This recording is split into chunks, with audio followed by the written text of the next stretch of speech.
캘리포니아에 오기 전에 저는 이제 미시간에 있는 한 학교에서 이제 석사 과정을 이제 공부를 하고 있었습니다. 그리고 석사 과정 마칠 때쯤에 이제 박사 과정에 이제 어플라이를 했어요. 그래서 어플라이를 제가 세 군데를 했는데 미시간 옆에 있는 일리노이주에 있는 시카고에 있는 학교에 하나 어플라이를 했고요. 그리고 미시간 밑에 있는 그 인디애나주에 있는 또 학교에 한 군데 또 어플라이를 했습니다. 그리고 이제 한 군데 한 게 이제 캘리포니아 파사디나에 있는 제가 지금 다니고 있는 학교죠. 여기 이제 어플라이를 했어요. 근데 저는 사실은 합격을 해도 여기 올 생각이 전혀 없었어요. 전 다른 학교 가려고 했었어요. 다른 학교. 네, 그리고 다른 학교에서 이미 PhD를 사실은 하고 있었어요. 그리고 여기는 그냥 이제 왜냐면 이제 프로그램은 좋으니까 제가 지금 다니고 있는 학교가 어쨌건 그 제가 하는 전공에서 굉장히 유명한 학교예요. 그래서 이제 프로그램이 굉장히 좋고 좋은 교수님들이 많이 있고 그런 학교입니다. 그래서 일단 집어는 넣었어요.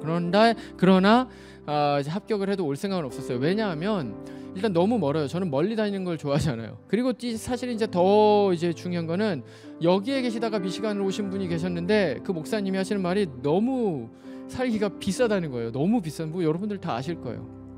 너무 비싸요. 제가 미시간에서 살 때랑 이제 이렇게 계산을 해보니까 생활비 차이가 3배예요. 3배. 이거는 살 수 있는 게 아니에요. 삶을 살 수가 없어요. 여기서는 제가 생각을 하기로. 그래서 거기는 내가 갈 곳이 아니다. 그리고 저는 이제 그 유학을 처음에 동부로 왔기 때문에 동부에서 공부 마치고 한국 갈 생각을 했지 서부에 올 생각은 정말 눈꼽만큼도 없었습니다. 자, 근데 어쨌건 이제 어플라이를 했어요. 그래도 근데 이제 뭐 3군데 다 합격은 이제 받았는데 그래서 이제 저는 시카고 가려고 했었어요. 시카고 제가 좋아하는 학교라. 근데 그래도 이제 기도는 해야 되니까 준비를 하면서 기도를 하는데 하나님께서 캘리포니아를 가는 것으로 마음을 주시는 거예요. 근데 저는 뭐 생뚱만 이거 아니에요. 저는 거기 아니고 저는 시카고 갈 거예요. 이제 계속해서 이제 기도를 하게 됩니다. 근데 하나님께서 상황을 계속해서 만들어 가세요. 캘리포니아에 갈 수 있는, 그리고 기도를 할 때마다 계속 캘리포니아에 가는 마음을 주시고 상황을 만들어 주시는 거예요. 그래서 그 사인을 제가 여러 가지를 구했는데 여러 가지가 계속 맞아 떨어지면서 캘리포니아에 가도록 이제 하나님께서 그렇게 인도를 해주십니다. 그래서 그 씨름이 끝난 이후에 하나님께 기도를 했습니다. 오케이, 알겠습니다. 그럼 하나님 계속 사인 보여주시니까 이게 맞는 것 같아요. 구름기둥 불기둥인 것 같아요. 그래서 가겠습니다. 가는데 문제가 뭐냐, 가서 살 수가 없어요. 하나님, 제가 그때 석사 마칠 때쯤에 이제 통장이 돈이 없었어요. 네, 돈이 없었어요. 근데 이제 그때가 2016년 7월이었는데 오케이, 가겠습니다. 가기는 가는데 가서 만약에 3-4개월 내에, 그러니까 2016년 10월, 11월, 늦어도 12월까지는 하나님이 나한테 무슨 길을 보여주지 않으면 저는 그냥 안 마치고 한국 갈 겁니다. 하고 이제 오기로 했죠. 근데 그렇게 하고 나서도 막 그냥 기도하면 막 눈물만 나는 거예요. 주님 진짜 이제 어떻게 해야 됩니까? 막 하면서 이제 계속해서 그렇게 했습니다. 근데 하여튼 그렇게 해서 이제 와야 되는 이제 그런 상황이 됐습니다. 근데 이제 첫 번째 이제 문제가 뭐냐면 이사 비용이 너무 비싼 거예요. 이사 비용. 일단 여러분 그 미시간에서 여기 캘리포니아를 와야 되는데 그 투베드 그 짐을 지금 저희 집에 있는 게 대부분이 다 미시간에서 살던 걸 그대로 가지고 온 거예요. 근데 그 굉장히 긴 거리잖아요. 거기서 투베드짜리를 여러분 다 짐을 이사를 하려면 돈이 엄청나게 들 수밖에 없는 상황입니다. 이거부터 감당이 안 되는 거예요. 하나님 이거 어떻게 해야 됩니까? 돈이 없는데 어떻게 해야 됩니까? 근데 이 역사가 일어나는 거예요.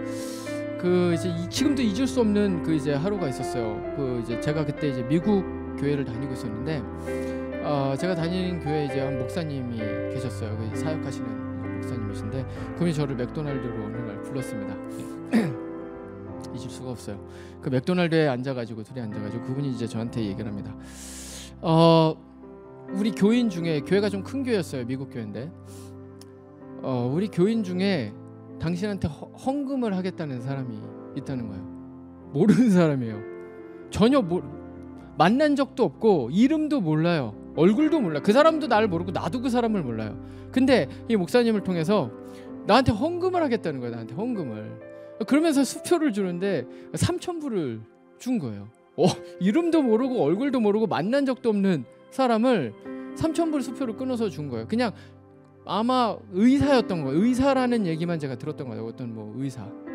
그 사람이 주는 거예요. 그래서 받았어요. 그래가지고 이걸 가지고 이제 이사를 해야 되겠다. 해가지고 이사를 했어요. 근데 그래도 여러분 그게 3,000불이 사실은 넉넉한 돈은 아니죠. 왜냐면 투베드를 다 옮겨야 되니까.